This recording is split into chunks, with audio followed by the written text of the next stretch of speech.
자, 오늘 우리들에게 주시는 생명의 말씀입니다. 따라서 하십니다. 너희 의인들아. 예, 너희 의인들아.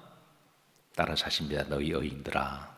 예, 하나님은 믿는 사람들을 향하여 또 주님을 신실하게 따르는 이들을 향하여 따라서 하십니다. 너희 의인들아. 여호와를 절구하라. 찬송은 정직한 자들이 마땅히 할 바이니라. 자, 의인들아 불러주심을 감사하십시다.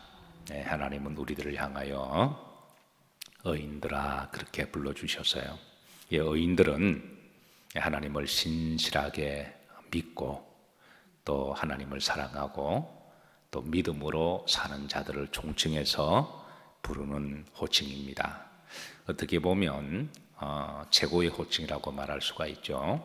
우리가 일반적으로 성도라고 부르기는 하지만 그러나 성도보다도 성경에는 의인들아라고 하는 이 호칭이 더 영적으로 또 하나님을 전적으로 신뢰하는 자들을 부르는 호칭이기도 합니다.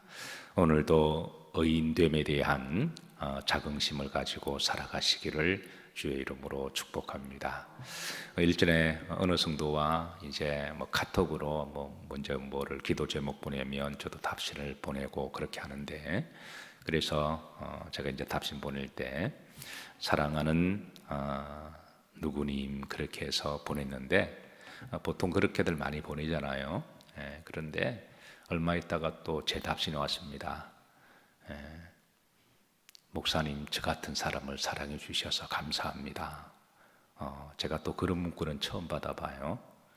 보통 사랑하는 누구님 그러면 그냥 그렇게 자연스럽게 받고 지나가는데, 아마 그분은 아마 이제 목사가 하나님을 대변하는 사람이니까 하나님이 나를 사랑해 주셔서 감사합니다, 이거를 깊이 묵상하다가 제가 그 문자를 받고 제 마음도 뭉클했습니다. 누군가로부터 사랑을 받고 있다고 하는 것은 좋은 일이고 감사한 일인데, 그 사소한 거 하나 가지고도 잊지 아니하고 또 하나님 나 같은 사람을 사랑해 주셔서 감사합니다, 그렇게 문자를 제가 받고 제 마음이 뭉클하고 또 하나님도 얼마나 또 기뻐하실까 그렇게 생각했습니다. 어떻게 보면 사랑받는 것은 당연할 수도 있습니다. 자식이 부모의 사랑을 받는 것, 그러나 또 깊이 생각하면 또 부모가 사랑해 주어서 그건 감사한 거죠. 하나님이 우리를 사랑하는 것, 사랑이 하나님이시니까 마땅할 수도 있습니다. 그러나 하나님이 사랑해 주셔서 정말 우리는 감사를 해야 됩니다. 의인들아, 너희 의인들아, 하나님은 우리들을 의인들아 불러주셨어요. 의인들을 의인이라고 불러주셔서 우리는 감사해야 됩니다. 그걸 그냥 당연하게 누가 칭찬하면 당연하게 받는 사람이 있고, 한 발 겸손하게 약간 겸양의 자세로 그걸 고마우며 가지는 것은 인격적으로 성숙한 것이죠. 그래서 오늘 시편에 너희 의인들아 따라서 하십니다. 여호와를 절구하라. 찬송은 정직한 자들이 마땅히 할 바로다 그랬습니다. 여기 이제 의인들아 여호와를 절구하라, 여기는 두 가지 의미가 있습니다. 그러니까 여호와를 생각할 때마다 우리가 절구해야 된다는 거예요. 여호와를 생각할 때마다 절구해야 된다. 두 번째는 여호와로 인하여 우리가 절구해야 한다라는 말이 담겨 있기도 합니다. 오늘 예수님 안에서 하나님 안에서 즐거운 하루가 되시기를 주의 이름으로 축복합니다. 두 번째는 찬송은 정직한 자들이 마땅히 할 바로다 그랬습니다. 이게 이제 앞에 두 문구인데요. 너희 의인들아, 그리고 후렴에 또 다른 이제 표현은 정직한 자들이라고 그렇게 말씀하고 있습니다. 그러니까 하나님을 잘 믿는 사람들은 믿음이 좋을 뿐만 아니라 하나님은 정직한 영이시니까 또 우리를 정직하도록 그렇게 인도하십니다. 그래서 의인을 정직한 자로 그렇게 또 풀이하고 있는데요. 그래서 이 정직한 자들이 찬송은 마땅히 할 바라고 하는 것이죠. 그래서 왜 하나님으로 인하여 우리가 절구해야 하느냐? 하나님은 천지를 창조하신 전능하신 분이시고, 또 하나님은 또 사랑의 하나님이시고, 하나님은 나에게 생명을 주신 분이시고, 우리가 남한테 밥 한 끼 얻어먹어도 기억하고 우리가 또 답례를 하는 게 그게 옳은 일이고 마땅한 일이고 그 정직한 거잖아요. 하나님은 나에게 생명을 주신 분이시라면 우리가 그것을 정말 믿고 감사한다면 또 하나님 앞으로 인하여 마땅히 절구하고 또 하나님을 찬송하고 또 믿음으로 살아가는 게 믿음이지만 또 정직한 것이기도 해요. 하나님 나에게 생명을 주셨는데 생명 주신 것에 대해서 전혀 고맙게도 생각하지 않고 누구에게 신세를 졌는데 그냥 전혀 고맙게 생각하지 않으면 그건 정직한 건 아니죠. 그래서 사실 이 땅 인류의 모든 사람들은 다 하나님을 찬송하고 예배해야 됩니다. 그런데 악한 영에 뭔가 씌워가지고 지가 지 잘나서 지가 스스로 태어난 줄로 생각하고 지가 지 잘나서 지 힘으로 산 것처럼 생각하는데 사실 그렇지 않은 거죠. 그래서 이거를 아는 사람들이 누구다? 믿는 사람들이다. 믿지 않는 사람들은 이제 나쁘게 말하면 악한 영에 미혹되어서 그런 거고 좋게 이야기하면 몰라서 그런 겁니다. 그러면 성령에 감동되고 또 우리가 아는 성도로 하면 나에게 생명을 주시고 또 우리를 앞으로 천국으로 인도하시고 우리를 늘 사랑하시고 우리의 죄를 용서하시고 긍휼히 여기시는 하나님께 절거하고 예배함이 그거는 정직한 일이고 그건 마땅히 옳은 일이라고 하는 것이죠. 그래서 수렴지를 보면 따라서 하시다 마땅히 할 일이로다. 그건 마땅한 거예요. 자식이 부모에게 고맙게 생각하고 부모가 낳아주시고 하루 세끼 다 챙겨주고 그리고 또 집에도 또 이렇게 사는 동안은 다 공짜잖아요. 뭐든지 먹을 수 있고 또 필요하면 또 요구하면 맡겨놓은 것도 아니면서 달라 그러면 또 부모가 주는 거는 그건 정말 고마운 거예요. 나중에 이제 지가 결혼하고 자식 키워보면 이제 알게 되지만 그건 고마운 거고 감사할 일이고 그래서 그거는 자식으로서 부모에 대해서 마땅히 해야 될 일입니다. 그래서 성경에 보면 십계명에도 내 부모를 뭐 해라? 공경해라. 그러면 내가 땅에서 잘되고 장수할 거다. 자식이 부모를 공경하는 것은 그건 마땅한 일이고 옳은 일입니다. 그건 인간의 도로로서 그건 정직한 거죠. 마찬가지로 이제 우리 성도들이 의인들이 하나님을 절거하고 또 하나님을 찬양하고 예배 경배하는 것이 그건 마땅한 일이고 옳은 일이라는 것이죠. 마땅한 일이고 옳은 일임을 알게 해주셨습니다. 그리고 사실 우리 믿는 사람들이 하나님으로 인하여 절거하지 않으면 누가 절거할까요? 모르는 사람들이, 믿지 않는 사람은 하나님 모르니까 아예 그렇게 하지 못하고 악한 영에 미혹된 자들은 영적으로 하나님을 대적하는 거니까 더 안 할 테고 그러면 다른 종교 다니는 사람들이 하나님을 예배하고 절거하고 기뻐할까요? 그건 그럴 수가 없는 거죠. 유일하게 하나님으로 인하여 절거하고 하나님을 찬양하고 예배하고 경배하고 하나님을 드러내는 일은 누구만 할 수 있는 거죠? 우리 의인들만 할 수가 있습니다. 만약에 의인들마저도 입 다물고 그러지 않는다면 누가 할까요? 하나님은 누구한테 기대할까요? 그래서 하나님은 하나님을 믿는 사람들이라면 여호와로 인하여 절거하게 해서 주변 사람들에게 본이 되게 하시는 거죠.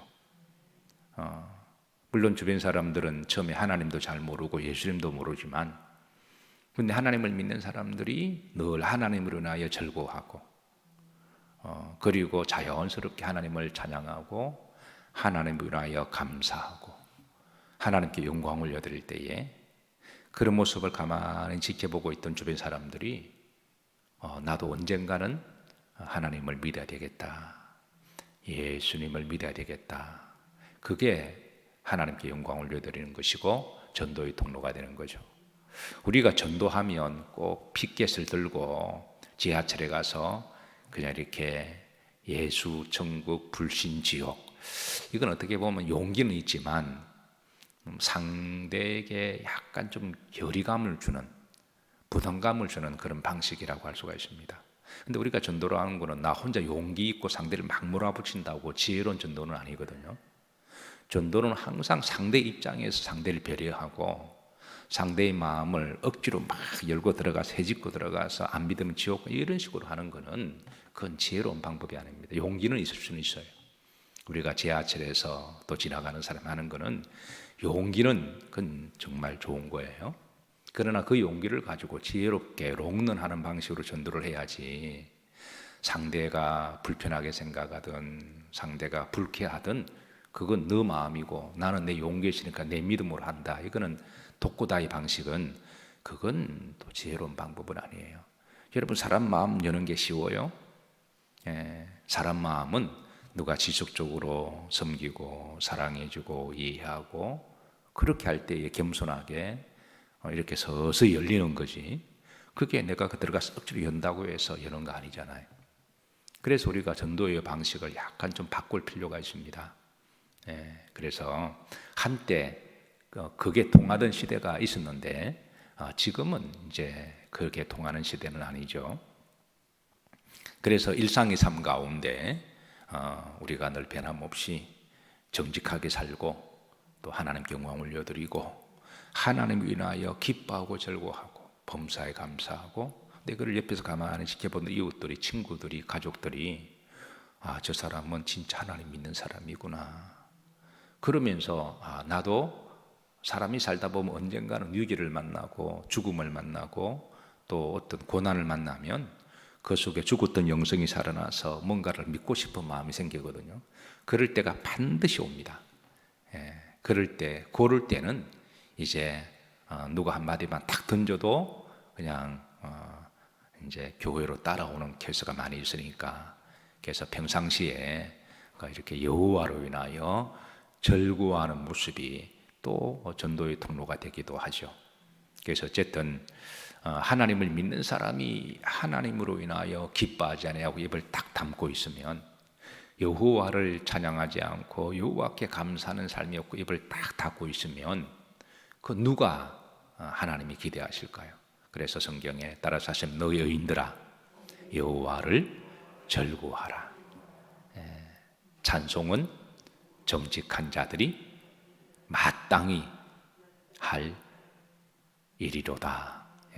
그래서 여호와로 인하여 절구하고 여호와로 찬송하는 것이 어떤 일이다? 마땅하다. 이 마땅하다 의문의 보면 이거는 의무, 책무라는 거예요. 이건 의무, 책무라는 것입니다. 그래서 계시록에도 보면 여호와께 찬송 드림이 합당한 일이로다라고 되어 있습니다. 우리가 살아가다 보면 부모로서의 의무도 있고 책무도 있고 또 국가의 시민의 한 사람으로 납세의 의무도 있고 병력의 의무도 있고 책임이 있잖아요. 우리가 직장에 가더라도 자기 직급에 맞는 책임이 있고 직무가 있고, 마찬가지로 이 세상에 가장 거룩하고 복된 직무는 바로 하나님을 믿는 성도가 하나님에 대한 책무가 있는데, 하나님은 예배를 받으시기에 마땅하신 분이고 또 의인들은 예배와 찬송을 드림이 옳은 일이고 그건 합당한 일입니다. 그래서 이것을 우리가 늘 기억하고 여러분 믿음 생활 하나님으로 인하여 즐거워하시고 또 찬송과 예배를 드림이 옳은 일이고 또 합당한 일임을 늘 기억하시기를 주의 이름으로 축복합니다. 자, 본시의 특징이 있습니다. 본시는 시편 33편은 작자 미상입니다. 누가 이 시를 기록했는지는 알 수가 없어요. 그러나 분명한 것은 익명의 그리스도인들 중에 다윗처럼 드러나지는 않지만 자기 삶의 자리와 믿음의 자리에서 늘 변함없이 의인들 하나님으로 인하여 절고하고 그리고 여호와를 찬송하는 이들이 예나 지금이나 많이 있습니다. 그래서 오늘 이 본시는 의인들아라고 그렇게 이제 요청하는 것이긴 하지만 이제 본인에 대한 신앙 고백임을 알 수가 있습니다. 자, 두 번째는 알파벳으로 분류가 됩니다. 히브리의 자음에 A부터 G까지 22자를 총 22구절입니다. 그래서 매 절마다 처음에는 알렙 뭐 이런 식으로 쭉 시작해서 이제 하나님께 드리는 찬양시인데요. 유대인들이 히브리인들이 이렇게 하기를 좋아하는 것은 이제 말씀을 통으로 다 암송하기 위해서 그렇게 했습니다. 그래서 이런 방식으로 이제 하나님 받은 은혜를 기록했고, 세 번째는 그 배경은 히스기야 왕시대인데요. 히스기야 왕시대 때에 저 아수르의 사네립 왕이 18만 5천 명을 군사를 데리고 와서 이제 예루살렘을 가볍게 점령하고 이집트로 제물 삼아서 그렇게 치고 가는 여정 중에 생긴 일입니다. 사실 예루살렘은 유대는 당시 국제 정세에 비하면 아주 미약하고 적은 나라입니다. 그래서 지금 떠오르는 북아수르의 제국이 애굽을 넘어뜨려야만 세계를 제패하기 때문에, 그래서 북아수르가 애굽을 치러 가는 원정 중에 그 중간에 징검다리에 유다가 있어서, 그래서 이 유다를 정복하고 애굽을 치러 가는 중에 일어난 사건인데요. 사실 유다 치는데 18만 5천 명이 뭐 그리 필요하겠습니까? 10,000명만 데리고 가도 그냥 이길 수가 있는 전쟁인데, 근데 18만 5천 명이 이렇게 예루살렘을 이렇게 삥 둘러사니까 이 예루살렘에 있는 사람들이 이제는 우리는 죽었다라고 생각한 거죠. 그래서 삥 둘러사서 첫 번째 북아수르의 이 이제 당시의 전략은요, 이 아사 작전을 선 제국 중에 한 나라입니다. 바빌론 같은 경우는 그냥 무자비하게 치고 들어가고 이 공성태를 쌓아서 그렇게 공격하는 방법이라면, 그리고 페르시아는 땅굴을 통해서 점령을 잘했던 그런 특징이 있습니다. 그러니까 우리가 군사들마다 전략이 있잖아요. 해군 같은 경우는 UDT 같은 경우는 이제 특수 작전에 배를 통하여 하고, 또 뭐 침투조는 침투를 하고, 방위들은 도시락 가지고 싸우고, 이제 각 이제 군대들마다 특징이 있잖아요. 혹시 방위 출신은 용서하시길 바랍니다. 그런데 이 제국들마다 이제 싸우는 전략 전술이 있었는데, 북아수르의 전략은 어느 한 군데를 딱 점령하면요, 뺑 둘러삽니다. 그리고 쥐새끼 한 마리도 못 들어가고 못 나오게 해요. 이 북아수르의 그 당시는 최첨단의 전략이었습니다. 지금은 이제 군사 전문가들이 이제 지나간 전략에 대해서 분석도 하고 그러지만, 이게 뺑 둘러싸서 이제 하는 거는 좋은 게 몇 가지가 있습니다. 첫 번째, 시간만 좀 미리 하면, 그리고 이렇게 뺑 둘러싸면 쥐새끼 한 마리도 못 들어가고 이제 식량을 못 들어가니까 안에서 굶어 죽는 거죠. 그러면 아군은 한 사람도 전사자가 나오지 않습니다. 그냥 밖에서 좀 일찍 전략을 짜서 밖에서는 먹고 마시고 하고 이렇게 하면 안에는 굶어 죽는데요. 이런 방식을 제일 처음으로 잘 활용한 제국이 아수르 제국이었습니다. 그러니까 예루살렘 같은 경우는 그렇게 크지도 않거든요. 그러니까 18만 5천 명이 이렇게 몇 겹을 이렇게 빽 둘러싸서 이제 밤낮으로 그때서는 막 야 그리고 겁을 주고, 또 자기들이 또 먹고 마시고 놀고, 이게 안에서는 굶어 죽고도 이게 엄청난 거죠. 그런데 안에서 이제 이스라엘 백성들이 두려움과 죽음의 공포 속에 떨고 있을 때 히스기야 왕과 그리고 또 신실한 성도들은 하나님 앞에 죽기 살기로 기도하지 않겠습니까? 그런데 어느 날 자고 일어나니까 18만 5천 명이 아수르 군대 진영에 역병이 들어가지고 하루쯤에 다 죽어버린 거예요. 옛날에는 이런 설교를 하면 고개를 갸우뚱이, 요즘은 바이러스 시대니까 충분히 그럴 수도 있겠다. 지금은 공감이 되죠. 그러니까 하나님이 아주 이렇게 독종의 바이러스를 보내서 하루아침에 18만 5천 명을 다 죽여버렸고, 그러니까 북아수르의 군대가 그 왕이 어쩔 수 없이 퇴각을 해요. 이거를 본 이제 익명의 신실한 의인이 여호와로 인하여 절구하고 우리를 살려주시고 지켜주신 하나님께 찬송함이 정직한 자라면 마땅하다라는 거예요. 그런 배경 속에서 오늘 본문이 기록되었습니다. 그거를 참조를 하면 이 시인이 그 하나님을 안에 즐거워하고 찬송하는 것이 마땅함을 알게 되는 것을 우리가 다시 한번 공감을 하게 되죠. 어쨌든 천지를 창조하시고 나에게 생명을 날마다 공급해 주시고 오늘도 우리의 걸음을 인도하시고 그리고 무엇보다도 하나님은 항상 우리를 사랑해 주시잖아요. 따라서 하십니다. 사랑해 주셔서 감사합니다. 아멘. 사랑해 주셔서 나 같은 사람을 사랑해 주셔서 감사합니다. 자, 2절입니다. 수금으로 여호와께 감사하고 10줄 비파로 찬송할지어다. 본절의 두 악기는 이제 하나님을 찬양하는 대표적인 두 악기입니다. 자, 3절에 보면 합독합니다. 새 노래로 그를 노래하며 절근 소리로 아름답게 연주할지어다. 여기에 새 노래는 두 가지 의미가 있는데요. 글자 그대로 하나님의 은혜와 사랑을 깨달을 때 그리고 하나님께서 이제 또 음악에 은사 있는 분들이 계시잖아요. 그런 사람들이 끊임없이 노래를 만들어내는 새 노래입니다. 우리 기독교는 다른 말로 찬송의 종교기는 해요. 그리고 시대마다 새로운 찬송들이 많이 나옵니다. 하나님이 이제 찬양의 작사와 작곡의 은사를 주신 분들을 통하여 이렇게 이제 새 노래가 나오고 그 시대마다 기독교가 찬송이 많아진 것은 바로 이제 새 노래로 여호와를 찬양하는 바로 새 시대를 반영한 것이죠. 그리고 이 새 노래라고 하는 것은 또 새 영을 말하기도 합니다. 이 찬송은 참 이게 신비가 있습니다. 불러도 그게 늘 은혜롭다라는 거예요.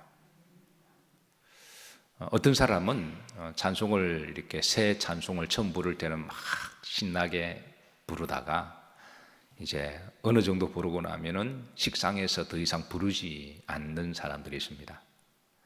그런데 우리 마음이 새로우면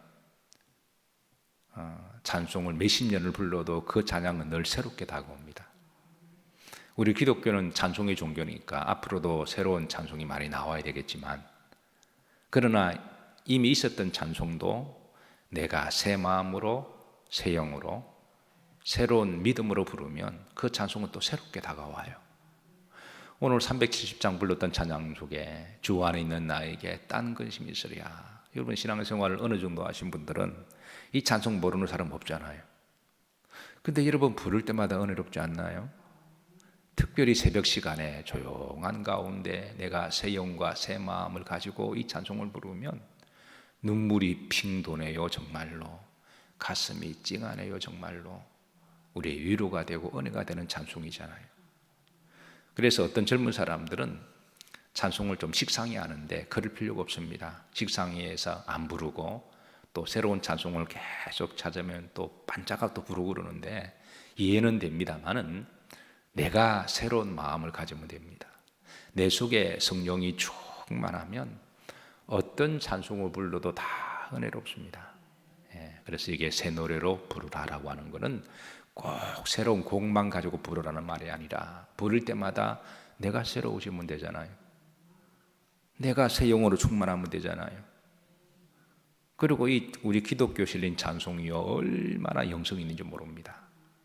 그 자체가 기도고 그 자체가 체험적인 찬양이기 때문에 그래서 우리가 찬양을 좀 몰입해서 부르면 그 찬양이 은혜가 되고 위로가 되고 힘이 됩니다. 사랑하는 성도 여러분, 앞으로 찬송을 통해서 많이 위로받으시기를 은혜 받으시기를 주의 이름으로 축복합니다. 자, 빌립보서 4장 4절에 보시면 따라서 하시면 주 안에서 항상 기뻐하라. 내가 다시 말하노니 기뻐하라. 여기 주 안에 누구 안에서? 주 안에서. 이 말은 역으로 주 밖에 있으면 우리가 기쁨이 사라질 수도 있습니다. 그래서 어떤 일이 있어도 주 안에 계실 때 주님이 주시는 덤의 복이 기쁨과 은혜를 주시니까 오늘도 주 안에서 살아가시고 오늘 1절 말씀 너희 여인들아 여호와를 뭐해라? 절구해라. 찬송은 어떤 자들이, 정직한 자들이 마땅히 할 뭐로다? 바로다. 마땅히 할 일임을 기억하시길 바라고, 오늘도 주님 안에서 범사에 감사하시고 또 즐거움이 있으시고 행복하시고 또 주신 사명 잘 감당하는 한 날이 되시기를 주의 이름으로 축복합니다.